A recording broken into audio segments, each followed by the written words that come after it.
Only me finding.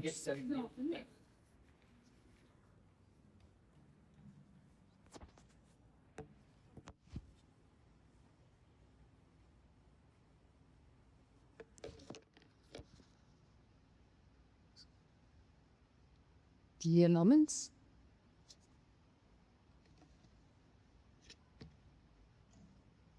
Thank you so much, Sunil, for the beautiful introduction. You know, you really know how to make someone feel very good about themselves. And I was like, is that really me? So thank you very much. Am I audible? Is it comfortable for your ears? Is it too loud? I tend to be a little loud sometimes. All right, so good morning, everyone, and a very, very happy Women's Day to all the incredible mothers, both biological and spiritual mothers. Men, it's okay. You had your day on Father's Day, and today's Mother's Day, so let us be pampered today, yeah? Before we begin, may I ask everyone to take up your tumbles? Sorry, I meant Bibles. Now that I have your attention properly, let me introduce myself. Can we have the files? So that's my beautiful family. That's my husband, Ignatius, who's a bivocal pastor and probably the calmest person in our home, while the rest of us fill the whole house and create the excitement. Our teenagers, Shania, she's 17, becoming 28, and that's my son Aryan, who's 14, becoming 40. And so they're in my daughter is going to appear for her 12th, and my son is going to be appearing for her 10th born. So if I look spiritually matured today, please know that it is because the Lord has been sustaining me through this daily drama and the stress which comes every moment. So, and of course, our dearest Junior, I'm missing him the most today. So my name is Nezabine, and most people lovingly call me Nez. And honestly, if somebody would have told me a few years ago that one day I would be standing on a stage sharing my faith, my fitness, my motherhood, my God's goodness, I would have probably laughed at them. But today, by God's grace, the same girl, the same woman who once struggled for a basic movement like a walk has somehow become a gym enthusiast. And even when, walking wouldn't have been possible for me, today I run marathons just because I don't have anything else to do. And you know what? Only Jesus can light his spirit like that. Amen. This morning, I'm truly excited and grateful to share my journey with you all in Christ. And so before I begin, I sincerely want to thank Pastor Sam and the whole family, Savio Rahina. Thank you so much for having me here. And Auntie Shobha, Auntie Zira. And of course, all you beautiful church family for having me here today in this wonderful city of Bangalore. So this is the first time I'm visiting Bangalore. I was supposed to visit Bangalore last month for the High Rocks race. I couldn't because it was my daughter's exam. Then there was TCS Tata Marathon 10K race. I wanted to come. I couldn't come because my son had the exam. And so I was very sad. I was a little not in the right frame. And I asked God, I said, Lord, I really love doing these crazy things. And I missed both the opportunity. And I'm sure God is saying, you know what, my love, wait. You have something bigger. You will go to Bangalore to glorify my name, and here I am. So thank you so much for the warmth and hospitality. May I request the video to play? We'll just see a short video, okay? And let's see this video together.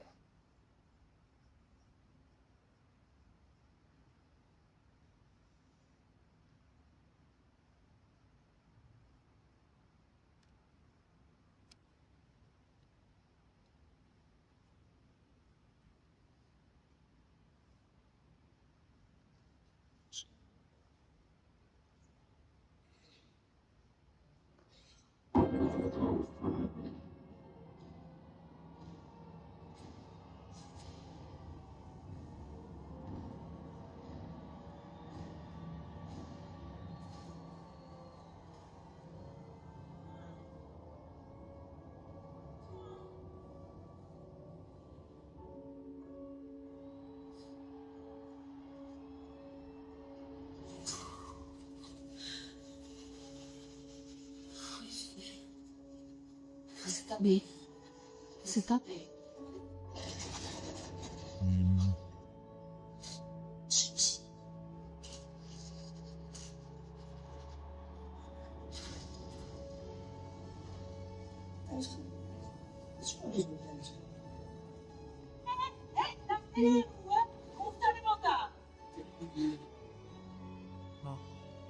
Yeah, yeah, yeah.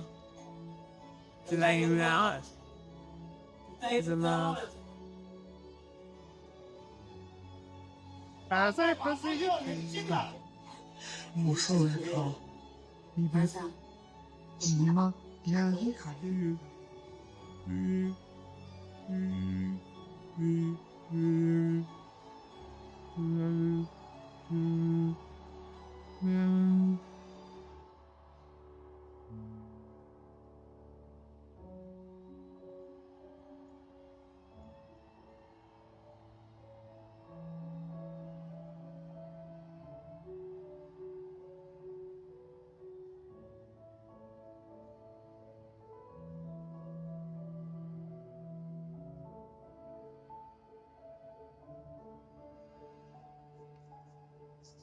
PG, proud sponsor. As we celebrate Mother's Day today, and while it's a beautiful day, I know it can also be a complicated day. For some, it's joy. For some, it's waking. For some, it's a loss. And for many, it's love mixed with exertion. And so before I say anything else, I just want to ask you a second question. When was the last time someone asked you if you were okay?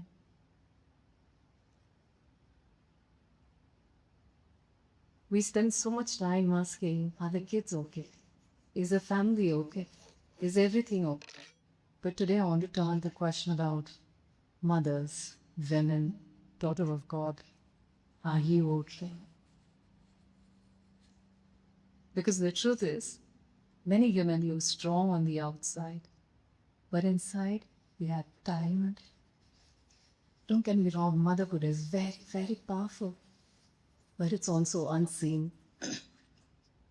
The meals cooked on repeat, the prayers whispered every moment, the strength carried quietly, and sometimes nobody notices. But I just want to say God does. Isaiah 49:15 says, how can a mother forget the baby at her breast? Can I? And have no compassion on the child she has born? Then, though she may forget, I will not forget. And I knew my God is there with me and will be there with me. So some of you are here today. You are tired, not physically, but emotionally. You have been strong for too long. And today God is not asking you to be or to try a little harder. He's inviting you to just surrender. And that's what I want to talk about today, is strengthening surrender. You know, Isaiah 66:13, as a mother comforts a child, so I will comfort you. And this is the verse that was also spoken during the worship. And think about it. I mean, God could have used any example. He could have picked up a king, a warrior, a shepherd. No, but out of all those things, he picked up a mother's example. Why? Because mother's love is consistent, it's sacrificial, it's patient, it's comforting. You know, when a child gets hurt, the first thing they say is, Ma. We don't say any other word, but it's only Ma when we get hurt. That's how we know that that's my comfort area. And that's how God loves us. And in our moments of weakness, tiredness, God calls us to Him. Matthew 11:29 says, come to me, all of you who are weary and burdened, and I will give you rest. What a beautiful verse. What a beautiful promise. So let me take a moment to share my journey. As you all know, I'm a mom of a teenager, a pastor's wife, involved in ministry all the time and deeply passionate about fitness and running. I love high endurance sports. But I want to be honest with you today. Can I get a little more real with you today? I'm a third child to my parents, so I had an older sister and an older brother. My parents really didn't need a third one, but I was there. So while I was growing up, I always heard that I was an unwanted child and I was a mistake. When I was 9, I was sexually abused till I was at the age of 11 at the hands of a family, very close family. When I turned 16, I got into smoking. By the time I was 21, I started drinking. By the time I was 29, I had become an addict. Addiction of all sorts of things. From my name itself, you must have guessed that I was not born in a Christian family. I come to the Lord from a different faith. So during one of the jobs that I was doing, I met my boss, who became my mentor later, and she led me to Christ. Of course, coming from the home that I was, I couldn't read my Bible openly. I had to hide and read my Bible. I'd hide my Bibles. So I would go to the washroom every morning. And I would spend 10, 15 minutes there. Sometimes more on the context of my stomach is not well, and I would read back up. Okay, I had made a plank where I keep all the newspapers and hide my Bible in those newspapers just so that I can start my day with the Word of God.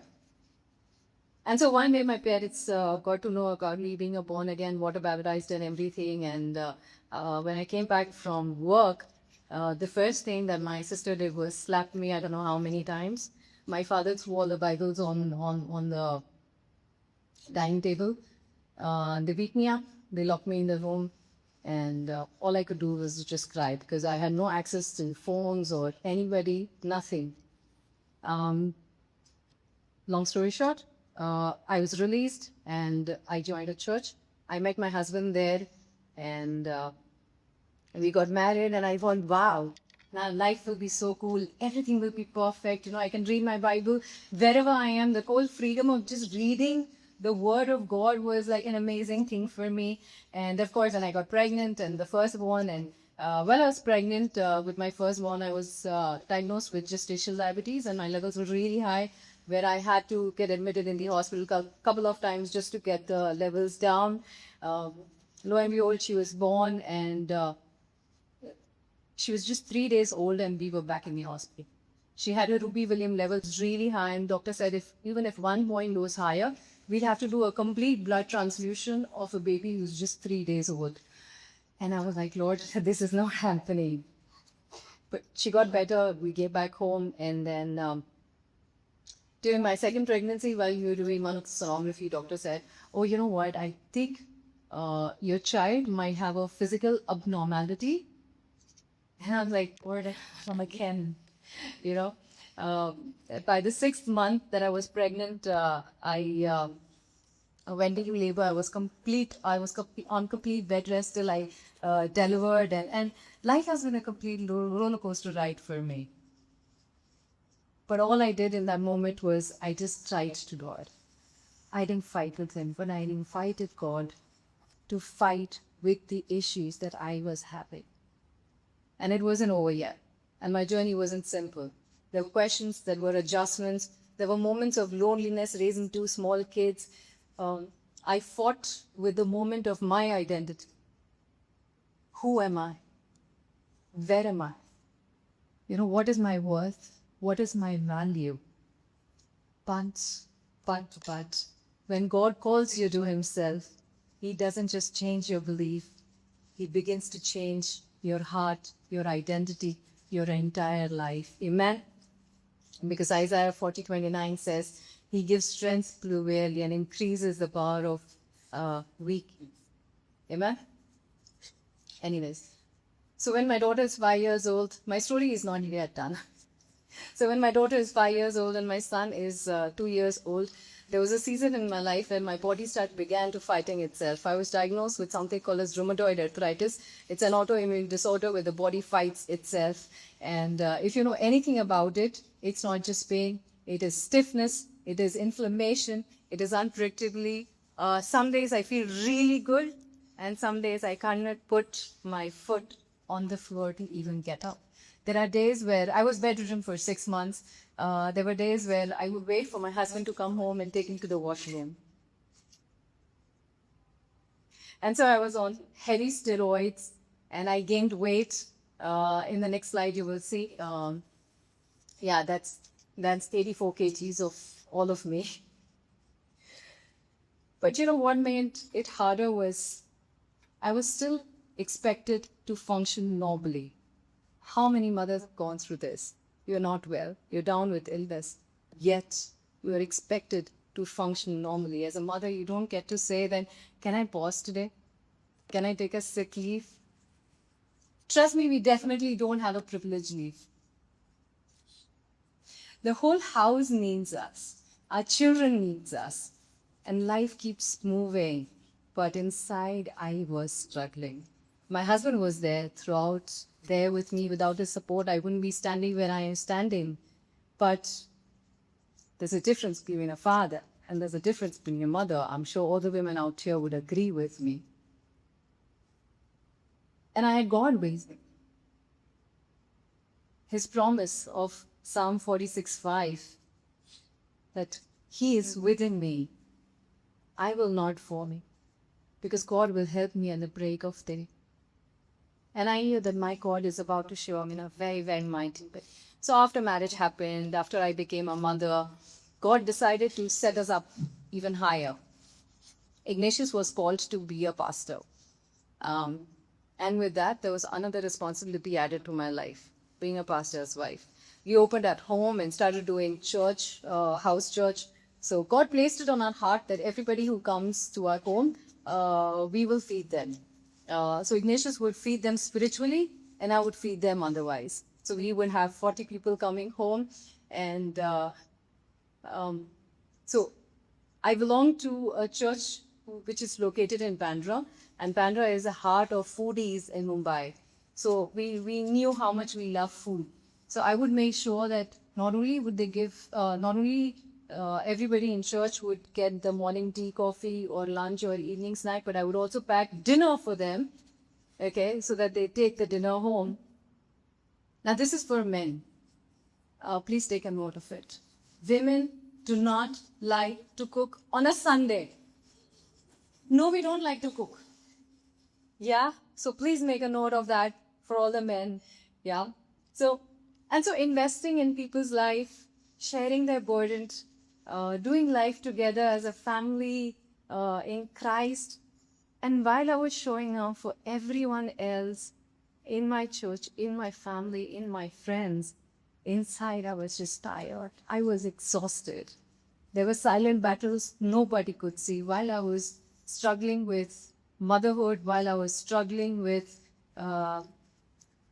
having the responsibility of a pastor's wife, or who's struggling with rheumatoid arthritis. Somewhere in all these things that I was carrying, I really forgot who I was. The different hats that we wear. Somewhere I think we forget our own identities while raising the children, while being a wife, while being a caretaker, while being a working woman. It's not easy. And there were moments I questioned, God, how do I keep going like this? What is it? But somewhere in that struggle, God began to shift something inside of me. Not instantly in my body, but first in my spirit. I realized healing is always not instant, but restoration is always possible. And that's when my journey with movement began.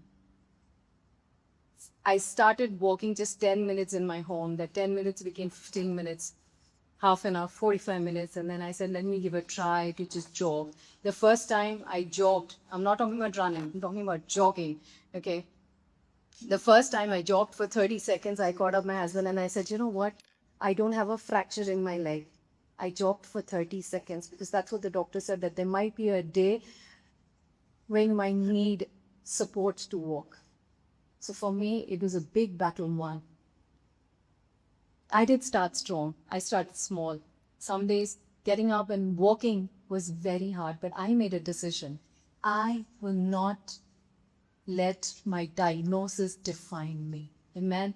I will not let my situation define me. Step by step, day by day, God began to restore not just my body, but my discipline, my mindset, and moreover, my identity. And slowly, restoration began showing up, not just in my health, but in every area of my life. Amen. God restored my relationship with my family so beautifully that the same house where I was persecuted, the same house where I was beaten up, the same house, my parents called me and said, "Can you and your husband come to this house and pray over this house?" How's that? The same house where I was asked to leave, the same house I was invited back and asked to be for the whole house to be prayed in the name of Jesus. Me and my husband anointed the whole house in the name of Jesus. The same very bedroom where I cried for days and nights just because I had accepted Christ. God restored confidence in me. He restored that joy in me. And even in areas where I once felt weak, God began allowing me to grow, succeed, and even receive recognition I never imagined. For me, walking was, for normal people, walking is just a normal thing, right? I mean, you get up and you walk. But for me, it was a privilege. For me, to walk without pain was a privilege.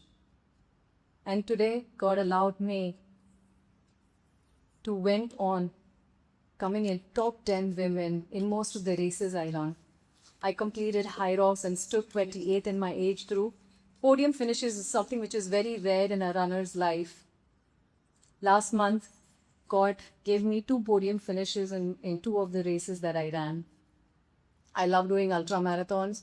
And now somebody who couldn't walk for more than 30 seconds, today I can comfortably run for 8 to 9 hours. But the greatest testimony was never the accolades, were never these trophies, never any of this. You know what was the greatest testimony? It was me becoming whole.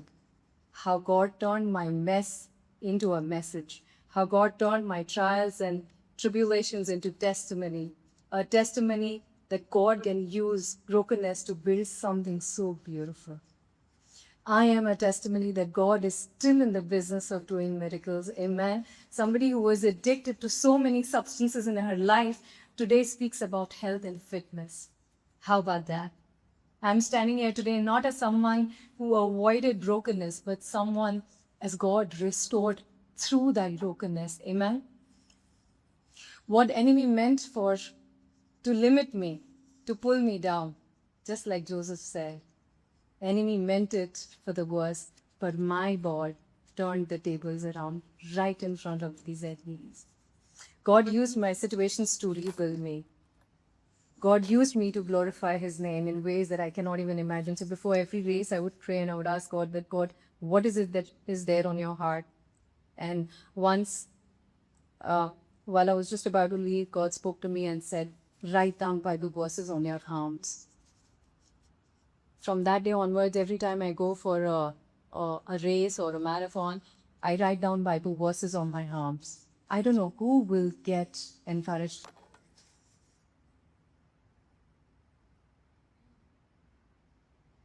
When I go for my long runs, I leave these Bible keychains, Bible verses keychains on different places, metro stations. I leave them there. I don't know who is in need of an encouragement that day. My family got to know about this powerful, miracle-working God through my rheumatoid arthritis. An autoimmune disorder which doesn't have any cure or cause was the cause for my parents to know about Christ. And all this took years and years of building. Because you know what? It takes time to build a masterpiece. Ephesians 2:10 says, I am my God's masterpiece. And that reminds me of Hannah. Her situation didn't change immediately, but her posture did. That's the time I just finished running for 5.5 hours. It was an ultra marathon. I started a run at 1 in the night. The whole night we were running through the mountains of Lonavala. So yeah, I just finished and I got the medal. So things for Hannah didn't change immediately, but her posture did. And the moment her posture changed, everything changed for her. Pain may not be the part of your story. And I'm not just talking about physical pain, I'm talking about emotional, mental pain. But it is not the end of your story. God doesn't waste pain. Ask me. He transforms it. Restoration is not going back to who you were. It's becoming what God is calling you to be. Amen. There were seasons I didn't feel strong. I feel tired. I was stretched. I questioned myself. Am I doing enough? I'm being honest. There were times that every day, at the end of the day, I would think, am I a good mother? How many of you have ever thought in the night that, am I being a good mother? Am I doing enough for my kids? Am I doing enough for my family? Am I taking care of myself? But somewhere in that journey, I realized something. I can look strong on the outside, but I can feel completely empty on the inside. For me, one of the turning points was when I started taking care of my health, my nutrition, everything. Not out of vanity or not out of the fact that aesthetics of having a muscle or looking thin. No. But I realized that I cannot pour out from an empty cup. How many of you agree that when you fall sick, the whole house crumbles? It's not possible. I mean, my husband keeps saying, anyone can fall sick in the house, but not you. I'm like, we're just humans, yeah? Running became more than fitness. It became my discipline, my quiet time. Running actually became a closet time for me because I don't have anyone running with me. So it's just me and God and my communication, my conversation with God. And these conversations have lasted for 1 hour, 8 hours. And it's a beautiful time that I have with God. There's absolutely no distraction at that moment. But there were mornings I didn't feel like getting up. Days my body resisted. My mind was tired and like, just go to bed, yeah. But something shifted. God began to teach me faithfulness is more important than perfection. At the same time, I was raising teenagers. I am raising teenagers, walking them through their pressure is not even easy. So right now, in at home, when my husband enters, he can see hormones flying. Because I've entered my perimenopausal stage, my kids are in teenager stage, so there's everywhere all hormones going around in my house, and my husband is like, can I come back after some time when everything settles? So walking through them, their life, their stress is not easy. But then that's when I realized that they're not learning from what gyan I give. They're learning from how I live. And in those moments, Hannah became my inspiration. Hannah cried deep pain. She prayed, she wept, she waited, and in her waiting, nothing seems to change. But heaven was distant. Amen. Her strength was not in her control. Her strength was in surrender. And then there's Mary. She said yes to God, all of a teenager, without knowing the full story, no clarity, no plan, no guarantee, nothing. All she did was she just trusted God. God said, okay, let's do it. You know, God sees you even when nobody does. The unseen work matters. The late nights that the mothers are awake, the early mornings that we get up even before anybody wakes up, the emotional strength, God sees it all. You know, your faith is not shaping just you. Your faith is also shaping the next generation. In 2 Timothy 1:5, it says that the faith is passed down from a grandmother to a mother and then to a child. What you carry, your children will carry. Not perfection. You know, women and mothers try to be perfect, that everything has to be proper before going to school. The hair has to be proper, the tie has to be proper, the bag has to be properly packed, the books have to be properly kept, the compass box, the pencil have to be sharpened properly. Everything has to be like in order. Even a pillow can't move by itself. I go through that. But all of this doesn't matter.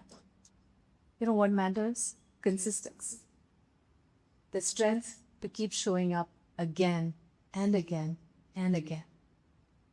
Strength comes from surrender, not in control. We try to manage everything, the schedules, the emotions, the outcome, but the real strength is saying, God, I just trust you with my children. I trust you with my life. I trust you with what I cannot control. And in my journey, running taught me this way. Motherhood taught me surrender, but God taught me strength. Not the loud kind, but the quiet kind that keeps showing up, that keeps me going, that trust that even when it's hard, I can still go ahead. So to every woman out here, if you feel unseen, God sees you. If you feel tired, God strengthens you. If you feel not enough, God calls you chosen. If you're not just raising your children, but you are raising a whole new generation. And that, my lovely ladies, is the biggest thing in this world. And most importantly, do not give up on God, no matter what. The persecution that I went through and all those days where I didn't know what I would do and I felt that committing suicide was the only option left for me, I can tell you, do not give up on God, because when God shows up on the scene, that is the beginning. Amen. Your tears are not invisible to Him. Maybe you cannot do everything today. Maybe healing feels slow for you. Maybe restoration feels different and distant. But start somewhere. It took a lot of courage for me to get up that morning and say, from today onwards, I am going to put my health somewhere in perspective. I am going to put my feet on the floor and I will start walking, no matter on the way. Start somewhere. One prayer, one walk, one healthy decision, one moment of surrender, because small, faithful steps still moves you forward. Restoration of joy, restoration of health, restoration of confidence, restoration of relationship, restoration of identity. If a person like me can have all of this, I'm sure we can have much more. I just want to encourage you are not gone too far. You are not too broken. You are not too disqualified. The God who sees Hagar in the wilderness, the God who remembered Hannah, the God who strengthened Mary, the God who protected Esther, the God who provided for Ruth, still sees you. Amen? So do not give up on yourself. Do not give up on the healing. Do not give up on your calling. And do not give up on God. Even if all you can do right now is take that one small step, take it. Take it. Because you know what? God honors faithful parents. Take that one step, and I trust you. I guarantee you, God will take care of you.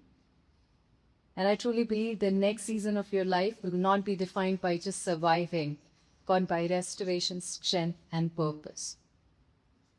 You are seen. You are loved. You are chosen.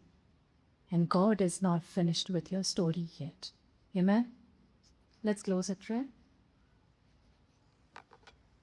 Lord, for every woman carrying silent battles, for every mother who feels unseen, for every heart that is tired, strengthen every woman here, Lord.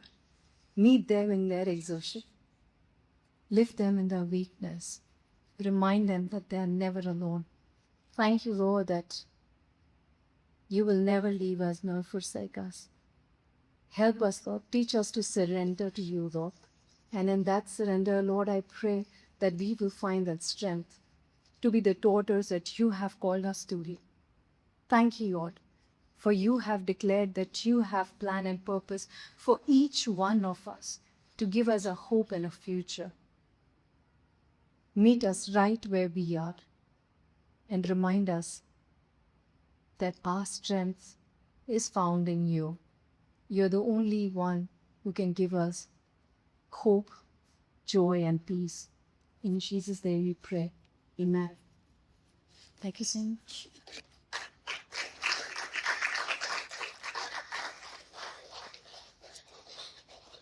May I request the worship team to present Frozen song?